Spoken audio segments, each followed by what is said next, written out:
Tonight on CTV News at 6.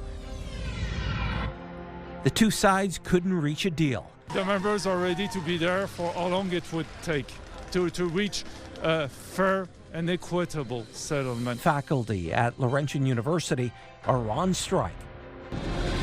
A North Bay area man has been missing for more than 16 years. It's been terribly rough. It's not just once in a while. It's every day, all day, 24/7, and he's in our minds all the time. OPP have released a new video hoping someone knows something. And it was a complete shock. Friday at 9:37, we got a knock on the door. An envelope was delivered with an eviction notice to the people of Fairway Village. In the middle of winter, more than 70 mobile trailer owners in Timmins now have to find a new place to live. CTV News at 6 with Tony Ryma and Rick Wyman with weather. Good evening. So glad you're with us on this Monday. A toddler was killed and a mother and unborn daughter were severely injured after a two-vehicle crash this month in Sault Ste. Marie. CTV's Corey Nordstrom brings us an update on the condition of those involved and the status of their legal case. A January 7th car crash forever changed the lives of the Heinen family. It resulted in the death of 2-year-old Devereaux and badly hurt mother Wendy, who was 7 months pregnant at the time, forcing an emergency C-section for daughter Verena. While her daughter receives treatment at Sick Kids, Wendy is at St. Michael's Hospital with extensive injuries. Wendy's got an assortment of orthopedic injuries. She's gone for an extended surgery. She's got a fracture of her jaw as well, so she can't eat proper food and she can't speak very clearly. Thankfully, she is quite with it, and she is quite herself as far as the family reports. When it comes to the infant, it's hard to know. It depends on how much support she needs. We're trying to figure out the smartest plan in terms of whether they should head back up north in the coming weeks and months or whether they would be better off staying in Toronto. The family is planning to take legal action related to the crash that happened in the Black Road and Second Line area. The driver of the SUV that caused the accident recently passed away from their own injuries, though that will not have much of an impact on the family's court case. A fundraiser to support the Heinen family has greatly exceeded its $70,000 goal, with over $250,000 raised in under a week. I've never seen a GoFundMe at that magnitude in these circumstances. I applaud the community for their widespread support under these circumstances. I can tell you they need it. Wendy's needs will be multi-million dollars. Verena's needs will have the potential to be tens of millions of dollars. Sadly, but I prefer to be optimistic, as does the family. Merker calls this the saddest case he's seen in his 25 years as a personal injury lawyer, and among the saddest anyone in his business has seen. He does offer a sliver of joy in this update, noting that mother and daughter are set to meet one another for the first time since their emergency C-section sometime in the next day or two. Corey Nordstrom, CTV News, Sault Ste. Marie. There's another push by OPP in the North Bay area to find a man who was reported missing more than 16 years ago. Details from CTV's Eric Tashner. To say Terry and Patricia Aho missed their son is an understatement. Robbie Aho vanished more than 16 years ago, but his family isn't giving up hope. He wouldn't turn a nose to anybody. He'd help anybody, whoever they wanted. Police are renewing the push to find Robbie, releasing a new video online on what would be his 48th birthday. The Ahos last saw him October 12, 2009. He walked away from Lando Lakes Lodge in Martin River at around 1 p.m. before turning west on Highway 64. It's been terribly rough. It's not just once in a while. It's every day, all day, 24/7, and he's in our minds all the time. Robbie was last seen wearing a Toronto Maple Leafs long-sleeve shirt, a black vest, and a blue baseball cap. He also carried a duffel bag and a pack sack. He had a change of clothes with him and epilepsy medication that would have lasted a couple of days. The case is not closed. The OPP continues to review the file. They follow up on information and seek tips from the public. A few days after his disappearance, some of his clothing was found along the highway near Posniak Lodge and Arthur's Road, but there was no trace of Robbie anywhere. It's hard to know and hard to say, there's so many different things that could happen. Police conducted ground and aerial searches from Sudbury to Martin River without any luck. The new video includes a digitally enhanced sketch of what investigators believe Robbie would look like today, asking anyone with information to contact them or Crime Stoppers. Robbie, if you can hear this, let us know where you are, and I'll be there in a minute to pick you up. Eric Tashner, CTV News, North Bay. Faculty members at Laurentian University in Sudbury are on strike after negotiations between their union and the employer broke down over the weekend. CTV's Angela Gemmell has more from day one on the picket line. What do we do? Hundreds of faculty, librarians, and counselors walked the picket line in the cold, snowy weather after mediated talks reached an impasse. The members are ready to be there for how long it would take to reach a fair and equitable settlement. The union says during the insolvency process a few years ago, faculty made sacrifices to help stabilize the school. Now it's time for the Board of Governors to step up. In addition to the massive layoffs, we had significant wage rollbacks and our pension plan was decimated. So now that Laurentian University is financially stable and is doing quite well, actually, it's time for the Board of Governors to recognize these sacrifices. In a statement posted to its website, Laurentian University says it's tabled a fair offer. The university's proposed salary increases are beyond what is normative in the sector, and our offer includes improvements for LUFA members in key areas. Our primary responsibility is to make sure that Laurentian University is strong for the future. The campus is open, but there aren't any classes due to the strike. Laurentian says it wants to put students first, but Colin says if you want to do that, you can't put faculty last. Some students joined the picket line knowing what their professors have endured over the past several years. I was here during the insolvency in 2021, and so I know that the professors have suffered a lot in the last 5 years, and so I think that having a better contract is really important for them, but it's also really, really important for students. A former steelworker, Sudbury's MPP, visited the picket line to show his support. When I was working on the picket line, my MPP didn't show up at all during that time, so I think it's important to come out to workers, speak with them, speak with their families, find out what's going on, so you have a more well-rounded version of how negotiations are going. No new talks are scheduled. Angela Gemmell, CTV News, Sudbury. The town of Cochrane, now the latest in a string of Highway 11 communities that have formally written to provincial authorities over their concerns of highway safety. In a unanimous council vote last week, members passed a resolution calling on senior levels of government to immediately prioritize safety upgrades to highways like 11 and 17. One councillor says highways there haven't been touched in 40 years. Council is formally endorsing the 2+1 highway program, calling it a practical solution. So I think the picture is bigger than just fixing our roadways, because the same roadways were 30 years ago didn't have this many accidents. The transports were still passing by 30 years ago as well. Maybe there's more of an influx because the rail is coming off, but something needs to be done for sure. 2+1 would provide motorists with a passing lane. Rallies have been planned in several communities, including Cochrane, for this Saturday to get the attention of politicians. A collision between two transport trucks closed Highway 11 earlier today. The southbound lanes were closed between McFadden Line in Powassan and Goreville Road in South River. The collision stopped traffic for 4 hours while police investigated and cleared the scene. Police in New Liskeard are asking for the public's help after a pair of break-ins at the municipal dump. OPP say a person broke into the dump January 9th around 11:30 p.m. and stole tools and cash.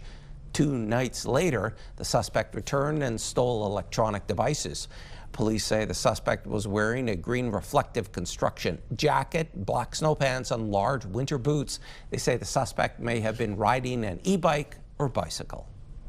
All right, let's turn our attention to the weather, and the temperatures are about to drop. To tell us more, here's CTV's Rick Wyman. Oh, they're dropping as of this evening. Wind chill factor right across northeastern Ontario. Tony, our systems map, courtesy of Environment Canada. Some, well, the news isn't good for Sault Ste. Marie this evening. 15 to 25 centimeters of snow, some squalls and some flurries in the forecast. That'll ease up by tomorrow. So here is a system that's moving through the northeast. And again, parts of Sault Ste. Marie, of course, those squalls coming off the lake effect snow. So again, we'll get into some of the numbers. The current's going to be very cold this evening. Cold right now in a lot of centers right across the northeast, Tony. So dress up this evening if you have to head up, and maybe throw on another blanket or two later on tonight. Details coming up. Thanks for that, Rick. Forced to leave, still to come on CTV News at 6. Residents in a Timmins trailer park get eviction notices from a mining company. And right now we're heading to Gillies Lake. This live webcam is courtesy of the city of Timmins. It's minus 33 degrees with the wind chill. We'll return after these brief commercial messages. Fuel your Fridays with CTV and Pure Country. Enter online for a chance to win a $100 gas gift card. Fuel your Fridays. Powered by CAA. Life isn't one size fits all. Neither is CAA. Cree Emergency, an organization helping residents of Kashechewan, has set up a mobile medical clinic in Kapuskasing to support evacuees. The clinic will provide health care services to the evacuees with support from local health partners and the Canadian Medical Assistance Team. With the influx of people in the small community, the clinic will help maintain care levels at the hospital in Kapuskasing and improve access to care for those nervous or uncomfortable seeking care in a new community. A mining company in Timmins is evicting more than 70 mobile trailer owners from a park. We get the details from CTV's Lydia Chubak. The guys that picked the trailer up, are they? In the dead of winter, Alexis Hodson-Turpin got the news she knew was possible, but never thought would come. Friday at 9:37, we got a knock on the door. An envelope was delivered with an eviction notice to the people of Fairway Village. In the middle of winter was a shock. She and her wife have lived in Fairway Village for 39 years. Over the decades, the mobile home park had several owners. Every time somebody came on, we asked the question, are you getting rid of us? This is the first company that I didn't ask.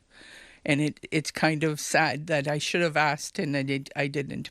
CTV News requested an interview with Discovery Silver, but the company provided a statement instead. It reads, Dome Mine Limited plans to convert the Fairway Village location to non-residential use. This action is necessary as we plan additional growth initiatives that will contribute to job creation, new business opportunities for local suppliers, and investments in the Timmins community. Discovery Silver says it's providing just over 2 years of notice for people to decide how they want to proceed. We can't find out anything in the wintertime. We'd have to wait till the spring to find out. And whether they actually move this home. Discovery Silver tells CTV News it's also offering considerable compensation to the tenants, including the option of selling their mobile homes to the company. They would buy the trailer at a third-party cost, which probably would bring down the value of your trailer. They're offering us $10,000 to move out, but I don't think that's going to be enough for us. Hodson-Turpin says more than 70 people own homes in Fairway Village. I don't think they're thinking of all the seniors and the new young families that are moved in here that need to get their homes either moved or buy them out at a fair price, not a secondary or third person thing. It should be a fair thing. If you want your land back, then you take care of us and help us move the proper ways. The tenants of Fairway Village have until January 31st, 2028 to vacate the park. Lydia Chubak, CTV News, Timmins.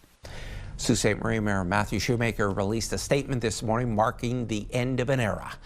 This weekend was Algoma Steel's official transition from coke making and blast furnaces to the electric arc furnace, one that Shoemaker says is an historic shift.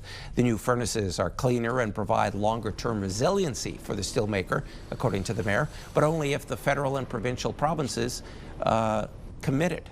adding the city is ready to work with them on a new port, saying we have a plan in hand, a business case has been completed, and we formed a partnership with the Hamilton-Oshawa Port Authority to leverage their expertise and help ensure this project comes to fruition. Shoemaker goes on to say a port in the Soo would benefit Algoma Steel along with several other industries like mining and forestry. Today marks the start of a federal program offering compensation to owners of banned firearms who turn in or permanently deactivate their guns. Some 25,000 guns, including the AR-15, have been outlawed since May 2020. Owners of these guns have until March 31st of this year to declare ownership and receive compensation on a first-come, first-served basis. If owners of the banned weapons haven't disposed of them by October 30th of this year, they could face prosecution. New changes have now come into effect for boat owners across the country. Transport Canada has now made changes for recreational boats, officially called a Pleasure Craft License, or PCL. It's similar to a car license plate and unique to license holders with at least one engine. It's those numbers on the side of a boat, and it's important to note it is different than the Pleasure Craft Operator Card. PCLs now have to be renewed every 5 years at a cost of $24 at the renewal. Industry experts say this is a good thing. Between January 1 of 2000 and December 31st of 2005, okay? You actually don't expire until December 31st, 2029. Okay? So they're doing it in buckets to gradually start to clean up the system. Fees are collected to help maintain the cost of pleasure boat regulations to make sure the industry and Transport Canada break even. It's about to get cold once again. Health professionals say it's impossible some of us may be dealing with seasonal affective disorder. Officials with the Canadian Mental Health Association say they have programs in place to help with different types of depression. Registered psychotherapist Charlie Sharkey says it's important when the temperature dips in cases of sadness that you give yourself grace. Because winter is so common and normal place in like Northern Ontario, I think we forget how much that impacts us and how difficult things can be in the winter. You have to wear more clothes, you have to drive slow, you have to clean off your car, and maybe if you're lucky, you can like preheat it from your house. But other than that, things are much more difficult. And then we're wondering why we're having worse moods and worse emotions and why we're struggling. But it's kind of a part of the season to be like a little bit more gentler with yourself. Sharkey says it's going to be hard because there's no cure for seasonal affective disorder. She adds it's about managing it and being more patient with ourselves. And Bell Let's Talk Day is Wednesday, January 21st, a national reminder for Canadians to prioritize their mental health. Organizers are hoping Canadians will join them in breaking down the stigma. Back now for a check on your current conditions. Here's Rick. Tony, if you want to feel real good, there's a house on Bancroft Drive. It's between Levaque and Moonlight. Christmas lights are still on, and it looks like it's December all over, so that should help with a seasonal disorder. Forecast radar as issued by Environment Canada. In the Soo this evening, 15 to 25 centimeters of snow. Squalls, flurries, sorry about that, only 2 to 4 for tomorrow, but that's shaping up for this evening. Let's take a look at some of our current temperatures. Big drop from what Amanda reported on Friday. Minus 33 in Moosonee, minus 34 Cochrane, minus 35 in Timmins, minus 34 in Kapuskasing as well. Minus 31 in Chapleau, minus 27 in Wawa, minus 23 in the Soo. Meanwhile, Parry Sound, minus 12. That's a balmy minus 12 right now. Minus 20 in North Bay, minus 28 in Temiskaming Shores, minus 32 in Kirkland Lake. Minus 25 this hour, Greater Sudbury Nickel Belt, minus 25 in Espo, minus 27 in Elliott Lake, and minus 25 in Gore Bay. Yikes, Tony. Cold outside with the wind chill. It'll get colder this evening and overnight. Your 7-day forecast coming up just minutes away. Thanks for that, Rick. With U.S. President Trump making calls to seize Greenland. Next on CTV News at 6, Canada plans to join the EU and send some soldiers there to participate in an exercise. And Ontario's Premier says it's a terrible deal to allow Chinese EVs into the province. A A senior government source tells CTV News Ottawa is thinking about sending a small contingent of soldiers to participate in NATO training exercises in Greenland. This after President Trump has threatened EU countries participating in the exercises. CTV's Mike Locomotive has more. The picturesque landscape of Greenland could soon host a handful of Canadian soldiers. The members of our military would participate in training exercises with a number of European allies. They framed it as a long-planned military exercise. Canada's former ambassador to NATO says these deployments were originally planned to deter Russian action, but it could have the same effect on President Trump.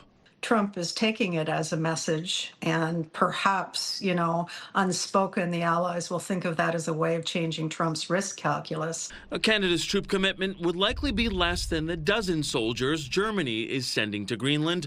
Still, there could be blowback for Canada, as U.S. President Donald Trump is threatening tariffs on any ally that sends troops. Just to show the Americans that, you can't push around a NATO ally and threaten to take over a country against their will.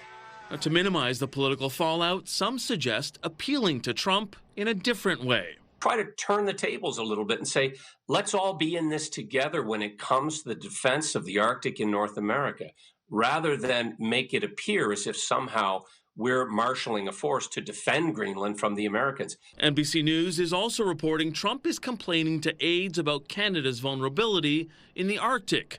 That's despite Canada already committing $6 billion to an over-the-horizon radar system for the far north. We have to do more in our Arctic, but we also have to be kind of calm. More important thing is to work with our Arctic allies to deter and to get ready for any threat. But the source of that threat in a rapidly changing geopolitical landscape depends on where you are in the world. Mike Locomotive, CTV News, Ottawa. This while the Prime Minister starts the last leg of his travels in Switzerland today. There are renewed threats to Greenland and Canada, with the focus of the trip not only about trade. CTV's Annie Bergeron-Oliver now on what is expected. The Prime Minister is one of a record 400 top political leaders in Davos for the World Economic Forum. But it's one leader who's not even there yet, Donald Trump, who is dominating the conversation and raising the tension. Prime Minister Mark Carney will kickstart his time at the World Economic Forum with a fireside chat tomorrow and a speech later in the day all about what he calls the New World Order and Canada's approach. Expect him to talk about trade and the importance of diversifying Canada's trading partner, a message he has been spreading throughout this trip. But while trade and the economy may be topics the leaders here want to talk about, geopolitics and Trump's latest tariff threats are quickly taking over. A number of the 8 EU leaders facing Trump tariffs over Greenland will be at the World Economic Forum, including French President Emmanuel Macron tomorrow, who Carney will be meeting with. Right now, there is no indication that Carney and Trump will be meeting, but the two will be in Davos at the same time. The Prime Minister has said if he runs into Trump, he will raise his concerns about Greenland and the fact that Canada stands with Denmark and Greenland. Annie Bergeron-Oliver, CTV News, Corton, Switzerland. As Mark Carney continues talks overseas, Ontario Premier Doug Ford spoke to the media today. This follows last week's announcement of an electric vehicle deal with China, saying he expected more communication with the Prime Minister on such a critically important issue. The Prime Minister knows my number, and I thought we had a good enough relationship that he'd give me a quick text or a little bit of communication. That never happened. That's fine. Like I said, I know where I stand with him. And for some farmers out west, the deal reduced or removed various canola tariffs. While it's welcome news to canola farmers, other crop growers are still facing challenges. CTV's Allison Bamford has that story. Farmers are browsing some of the greatest gadgets in the field. And then you split up the fan direction. But shopping around won't help producers if their crop can't grow a profit. Now we have to figure out what's going to lose the least amount of money. The cost of production is up while crop prices have slipped substantially. Trade uncertainty and overproduction are driving the markets down, even with China's new trade agreement that will lower tariffs on canola and peas.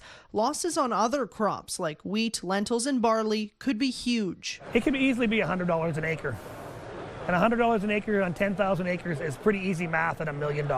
Misery loves company. Those coming off an above-average crop year plan to cut production costs just to break even if market prices stay the same. It's not going to be easy, that's for sure. For producers in the Southwest who've faced consecutive droughts, crop write-offs, and dwindling insurance payouts, another bad year could break them. Young growers are just going to leave because if guys are just starting to get into it, there's no hope for them. Current data shows abnormally dry and moderate drought conditions in the southwest corner, but there's hope in the weather forecast. A La Nina is expected to bring cooler, wetter conditions that could last until spring. We're in a much better position than we have been for a while. As always, the weather will be a big question mark, but if global trade uncertainty is resolved, farmers say they might have a chance to break even or turn a profit this growing season. Allison Bamford, CTV News, Saskatoon. And there's more news still ahead, but first, here's your full weather forecast with Rick. See, Tony, you're Saskatchewan. The farmers love the weather guys because we've got all the optimism that they need for a banner crop this year. I like that. That's great news from Saskatchewan. Forecast radar as issued by Environment Canada. We've got some squalls and flurries for Sault Ste. Marie. 15 to 25 centimeters for this evening. So again, a few centimeters for tomorrow. Bitterly cold temperatures. Take a look at some of the wind chills. Sudbury, Sault Ste. Marie, Timmins, Temiskaming Shores, and North Bay. And as well, Moosonee, Caphurst, Wawa, Gore Bay, and Parry Sound, an additional 5 to 10 centimeters of snow. 7-day forecast. Here we go. Sudbury, Nickel Belt, sun and cloud tomorrow, minus 15. Periods of snow Wednesday, minus 10. Minus 13 on Thursday. Chance of flurries. Some cloud cover Friday, minus 21. Saturday and Sunday, some sun and cloud both days. Minus 20 and minus 18, your daytime highs. In the Sioux and Algoma, squalls, flurries tomorrow, 2 to 4 centimeters, minus 13. Periods of snow Wednesday, Thursday, flurries. Chance of flurries on Friday, minus 16. Chance of flurries on Saturday, minus 18. And the cloud cover on the warm-up, minus 16 degrees for Sunday. How about Timmins, Cochrane, Kapuskasing? Some knockout temperatures overnight.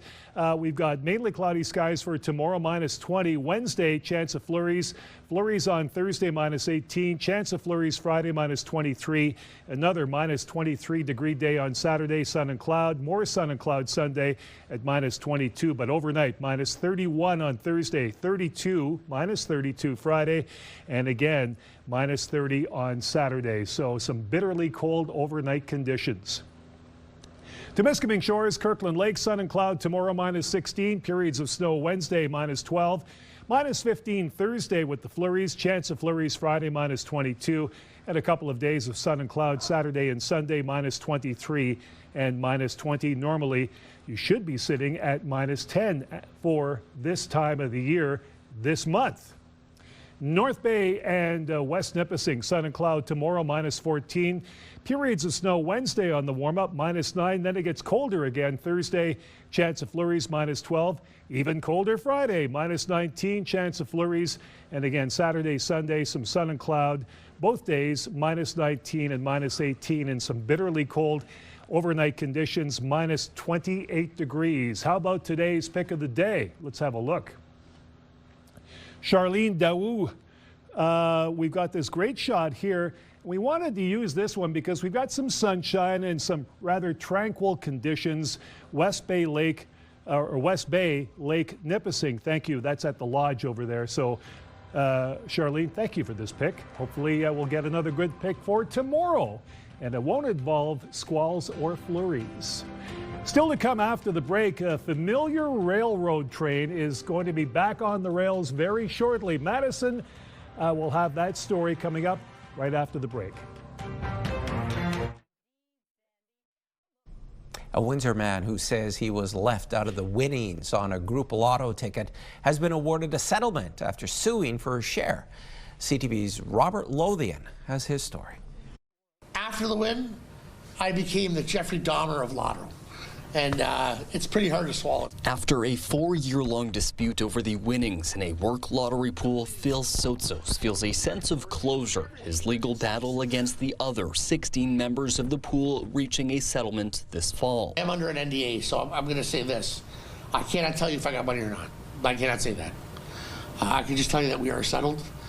I'm going to say it's more of I'm glad it's over than a vindication. Sotsos's lawsuit stems from his time working sporadically as a driver at an auto parts company in 2021.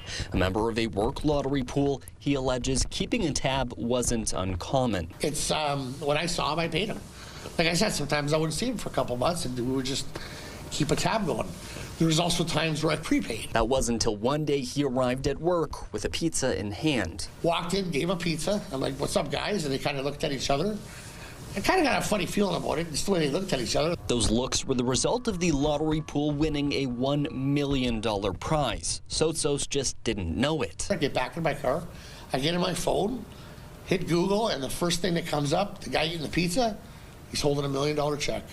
That's how I found out. Cut out of the $1 million share, Sotsos launched a lawsuit. If given a cut, he says each person will only lose about $4,000. Losing out on the winning ticket cost him more than money. It's a pretty bitter pill to swallow. Having your friends slam you like that. Over what? Over $4,000. Unable to share the results of the settlement, Sotsos wants his story to be a lesson for those in group lotto pools.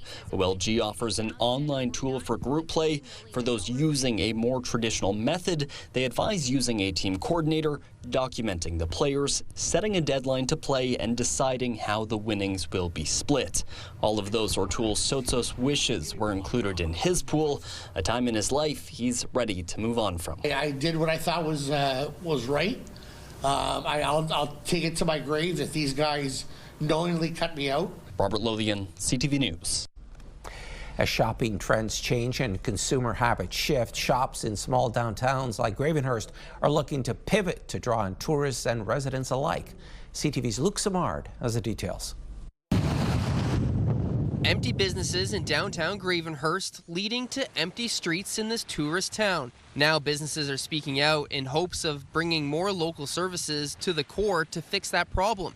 Judy Terry has owned Muskoka Bay Clothing for almost 25 years and has some of her own ideas on how to do it. But I think that the town needs to help, and if they're willing to speak with community members that have a vested interest, I think that there's ideas that we can actually target specific businesses that are adding to the mix in Gravenhurst and making it a great experience. The town understanding the challenges they face and knowing it's a common one throughout Ontario. So our downtown, like many downtowns in rural Ontario, is seeing challenges with business mix and, of course, some vacant properties that need to be filled. So by and large, our biggest challenge is not attracting people, but it's making sure we have the right mix of businesses in our downtown core. The town didn't provide official data on vacancies, but says there is some optimism in the number of businesses choosing to make Gravenhurst home. In my time as the manager of economic development, we've had 36 stores open and 16 close. Because of our seasonal community, we do see a lot more uptake for business openings as we get close to spring and summer. But obviously winter is hard as a seasonal community for some businesses. Other businesses like Blooming Muskoka would like to see better collaboration between the town and owners. We need some public consultation. We need to get together as a community and decide how to move forward. Get some of those bylaws in place that are going to encourage new growth and new businesses to come into town and to feel like they will thrive here. There's certainly lots of support in the area. Kim Evans would like to see additional businesses to increase traffic. Just some more activities, some more things to do, like encouraging some businesses to open, whether it was a small bowling alley or a golf simulator or just more activities for the locals. The town of Gravenhurst has allocated funding to help assist with the review and a situational analysis of the BIA. They will apply for provincial funding for programs to help expand the BIA, as well as education for businesses. Luke Samar, CTV News, Gravenhurst. Over a decade later, a locomotive is returning to Iroquois Falls. The locomotive was last used in 2014 when the paper mill shut down. CTV's Madison Merrier spoke with the company bringing it back.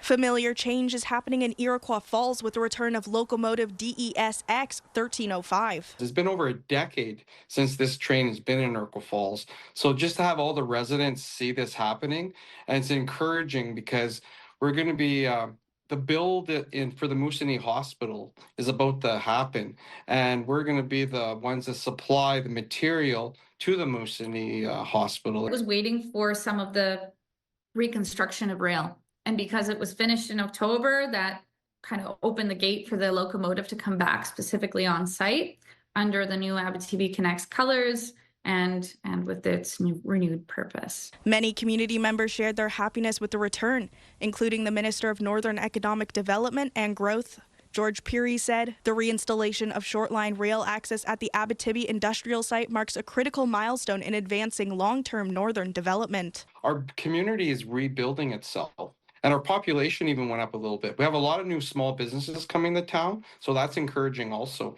And a lot of people did not leave the community. So we're going to have more houses in Iroquois Falls, hopefully, with infrastructure dollars coming down from the provincial and federal government. So it's a great opportunity, and we're looking very bright our future. Iroquois Falls is a fantastic community that demonstrates the depth and skill of paper makers. You know, they can apply their skills to a number of different industries. So I know Pinnacle specifically has already opened 6 jobs to locals on site. Petronic said the Locomotive is set to return next month after ensuring community members relearn train track safety regarding the operation. Madison Marier, CTV News, Sudbury. It's a once-in-a-lifetime opportunity. Still ahead on CTV News at 6. A Make-A-Wish child lives out a dream involving Leafs captain Austin Matthews.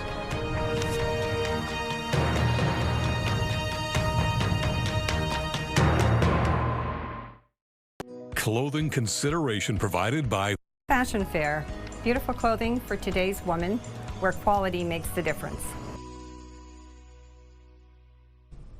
A dream come true for a young Toronto Maple Leaf fan as part of the Make-A-Wish program. 10-year-old Liam got to present his hockey hero, Austin Matthews, with a special gift that he designed himself. CTV's Rahim Ladani has that story. This is the moment Liam has been working towards for over a year, hanging out with his hockey idol, Toronto Maple Leafs captain Austin Matthews. I was very excited and happy to meet him for a second time. I know he's been dreaming of this moment for a really long time. Austin Matthews is incredible. It's his hero. You see, Liam loves hockey. He gets on the ice whenever he can, though it's sometimes challenging living with cystic fibrosis. He was first diagnosed with the respiratory disorder at 3 weeks old. At the time, we had no clue that we were carriers of it. So it was really scary for me. But I mean, as you can see, he's grown up to be an amazing little boy. And Dina's amazing 10-year-old is also selfless. And this is where Make-A-Wish Canada comes in. Known for creating life-changing wishes for children diagnosed with critical illnesses, the organization asked Liam what he wants. But instead of a vacation or a new toy, Liam wished for the chance to design custom skates and stick for the Leafs captain. It just reminded me of Austin Matthews, and I wanted to be like him one day. His heart is so full. He would literally give you the shirt off his back. So it doesn't surprise me that he wanted to do something special for his hero, Austin. With the help of a custom designer from Calgary, Liam drew some of Matthews' favorite things. The Toronto Maple Leafs, Austin Matthews' dog, and Carlton the bear. I was supposed to use them as inspiration. When I saw the drawings, I was like, I'm just going to reproduce the exact drawing, and that's what's going to go on the skate. After Liam gifted Austin Matthews with the custom pair of skates and stick, Liam was then surprised with a replica version of both just for him. And these skates are also signed by Matthews himself. Is there anything he said to you that was really special? Yeah. He'll try to get as much goals as he can possibly for me. And as Matthews tries to follow through on his promise, he'll be keeping Liam's favorite saying in mind. Never give up. Rahim Ladani, CTV News. It's time for our weekend wrap-up in the Ontario Hockey League, and the weekend started strong for all 3 northern clubs. The North Bay Battalion snagging a 5-2 victory on the road against the Oshawa Generals Friday night. The Sault Greyhounds also on the road Friday night weathered the Guelph Storm 3-1. Sudbury Wolves laid waste to the Flint Firebirds with a 3-2 win. The Firebirds would head to North Bay looking for redemption, and they'd get it in a 6-3 victory over the Troops. Sudbury looking to hang on in the bottom of the race. In a pass out front. They score early. It is Blake Clayton. Put him on the board. The Wolves drew first blood just 17 seconds into an interleague game against the Quebec Maritimes Hockey League's Rouen-Noranda Huskies. Blake Clayton would open and close the scoring Sunday, stealing an empty netter and tallying 4 points in the Wolves' 5-3 victory. To the NOJHL standings now, where the Greater Sudbury Cubs have clinched a playoff spot at 59 points so far for the season. Despite a pair of wins over the weekend, the Timmins Rock still sit second. The race will be for home ice advantage, where only 3 points separate 4 teams. Blind River split their weekend with a win and a loss, leaving them tied with the Kirkland Lake Gold Miners in a fight to make the playoffs. Copper Cliff is the new home of the U11 AA Silver Stick Champions, which involve teams from Canada and the U.S. The Reds went undefeated in 6 games over the weekend in Sarnia to win the title, beating Toledo 7-4 in the final. Prince Harry's legal battle against British tabloids has entered the final round. The Duke arrived at London's High Court today, where his lawyer accused the Daily Mail of engaging in unlawful information gathering for 2 decades, leaving the prince distressed and paranoid. He is one of 7 high-profile plaintiffs who have accused publisher Associated Newspapers Limited of planting listening devices and recording private phone conversations. The trial is expected to last 9 weeks. Daily Mail representatives deny the allegations, arguing the claims are based on weak inferences. Italian fashion designer Valentino Garavani has died at the age of 93. His foundation announced his death, saying the funeral will take place Friday. The designer, who was usually known only by his first name, was the founder of the famed Valentino brand, which he turned into a business empire. He was also the recipient of several awards and honors, including the Golden Plate Award of the American Academy of Achievement and the Medal of the City of Paris. Acclaimed director J.J. Abrams is working on a new sci-fi film, while 2 films rack up the accolades. David Daniel has those stories in tonight's Hollywood Report. How do you live? Well, I live with the confidence if I believe in myself, the money will follow. The money has followed for Marty Supreme. The drama starring Timothy Chalamet has topped $80 million at the domestic box office, the best ever for a film released by A24. The previous record holder, Oscar Best Picture winner Everything Everywhere All at Once with $77 million. Bad Robot, which is our production company, we're working on a number of projects. J.J. Abrams is jumping back into sci-fi. Warner Brothers has slated the writer-director's film The Great Beyond to launch in IMAX theaters November 13th. Emma Mackey, Glenn Powell, Jenna Ortega, and Samuel L. Jackson lead the cast. I can't work with him. We can't really talk. Sentimental value dominated the 38th European Film Awards. The drama from Norwegian filmmaker Joachim Trier won 6 awards, including Best Film, Director, Actor for Stellan Skarsgård, and Actress for Renate Reinsve. The awards website Gold Derby has Skarsgård and Reinsve among the favorites for Oscar nominations. In Hollywood, I'm David Daniel.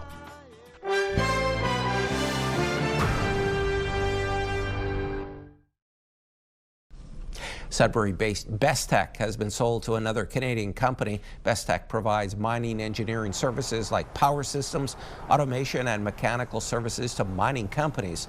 The northern business has been purchased by Colliers Englobe Corporation.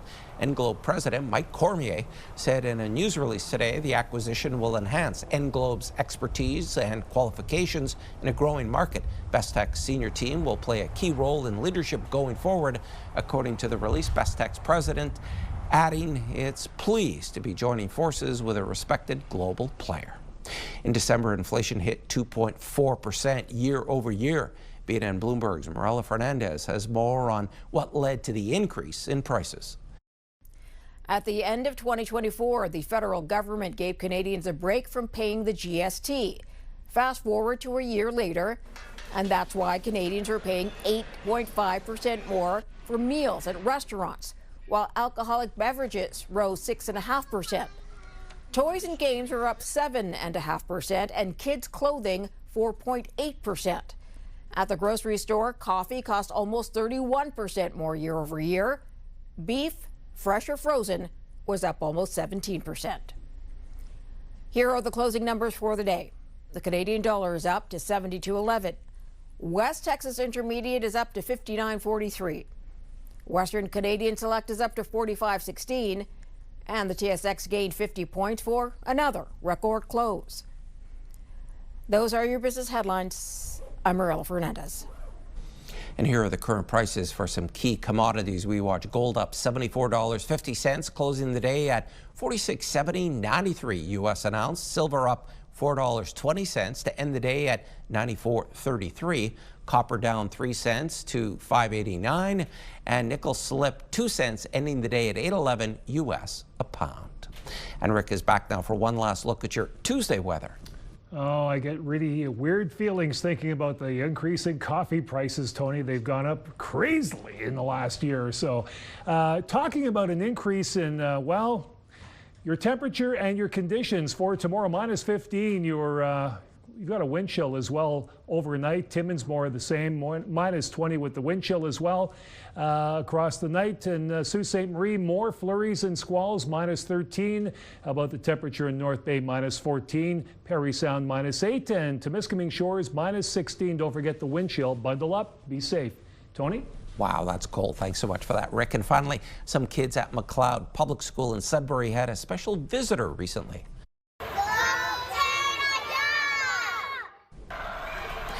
On Friday, two-time world champion curler Tracy Fleury was giving kindergarten students a lesson in the sport. Fleury says she also attended McLeod Public School as a child. The curler is heading to the Olympics next month in Milano Cortina as part of Team Canada and the Rachel Holman squad. Fleury's team has also won the last 2 Canadian women's curling championships. Yes, hurry hard. And folks, that's CTV News at 6. I'm Tony Ryma. Thanks so much for watching. More news comes your way at 11:30 with Amanda Hicks. Good night.